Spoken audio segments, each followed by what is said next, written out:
আজ থেকে 30 দিনের একটা ট্রেডিং চ্যালেঞ্জ নিচ্ছি, যেটা থাকবে নেকেড অপশন বাইং এর ওপর। এর আগে আমি স্টকে রিপিটেডলি ইন্ট্রাডে করেছি, যেগুলো আমার intraday profit and loss playlist থেকে পেয়ে যাবেন, চাইলে সেগুলো দেখতে পারেন। তো আজ থেকে নেক্সট 30 দিন ব্যাংক নিফটি এবং নিফটিতে অপশন বাইং করব, শুধুমাত্র একটা লট নিয়ে, যাতে ট্রেডিং সাইকোলজি বিল্ড হয়। তো যারা বিগিনার তাদের প্রথমে স্টকে সুইং ট্রেড বা পজিশনাল ট্রেড করা উচিত, তারপর ভালো করে শিখে অপশন ট্রেড করা উচিত, কারণ এটা হাইলি রিস্কি হয়। ভালো করে চার্ট প্যাটার্ন অ্যানালিসিস না করে, প্রাইস অ্যাকশন না বুঝে এই ট্রেডিং করা উচিতই নয়। কিন্তু প্রথমেই সবাই অপশন ট্রেড দিয়েই শুরু করে, তারপর ক্যাপিটাল পুরো ওয়াইপ আউট করে ফেলে, তারপর মার্কেটকে জুয়ার সঙ্গে তুলনা করে। তাই না শিখে কোনো জিনিস করাই একদম উচিত নয়। তো আমিও 7 বছর ধরে মার্কেটে আছি, কিন্তু লাস্ট 6 মাস অপশন ট্রেড করছি। প্রথমে পেপার ট্রেড করেছি, তারপর এক লটে কাজ করেছি এবং এখনো এক লটেই কাজ করব। আর বিগিনারদের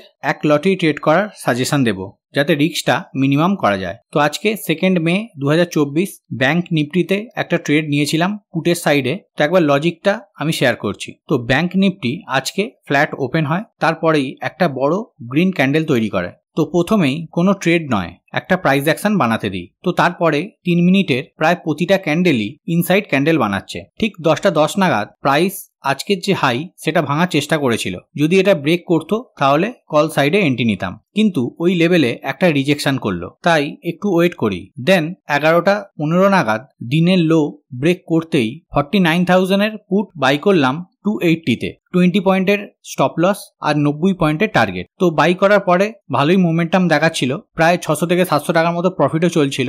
280 প্রিমিয়াম 345 প্লাস চলছিল। তো কিছুক্ষণ চলতে দিই, তো এখানে প্রফিটটা ভালোই হচ্ছে। তো তারপর ব্যাংক নিফটিতে নিচের লেভেলে একটা পিন বার ক্যান্ডেল বানালো, তারপরেই প্রাইস রিভার্সাল করছে। তো তখনই আমার প্রফিট কমে 400 টাকার লেভেলে চলে আসে। তারপরেই দেখি একটা গ্রিন ক্যান্ডেল তৈরি করছে। আমি আর বেশি রিস্ক নিইনি, মার্কেট অর্ডারেই বেরিয়ে গেলাম ওই 500 টাকা মতো প্রফিট নিয়ে। চার্জেস যদি বাদ দিই তাহলে ওই 475 মতো নেট প্রফিট হয়েছে। তো তারপর সারাদিন মার্কেট সাইডওয়েজই ছিল, আর কোনো ট্রেডও নিইনি। তো 30 ডে ট্রেডিং চ্যালেঞ্জে ফার্স্ট ডে 475 প্লাসে ক্লোজ করলাম। তো যারা নতুন ডিম্যাট অ্যাকাউন্ট খুলতে চান, তারা ডেসক্রিপশন বক্সে লিংক দেয়া আছে, সেখান থেকে ট্রেডিং অ্যাকাউন্ট খুলতে পারেন। তো আজকের মতো বাই বাই, আবার কালকে নতুন ট্রেডিং এর ভিডিও নিয়ে দেখা হবে।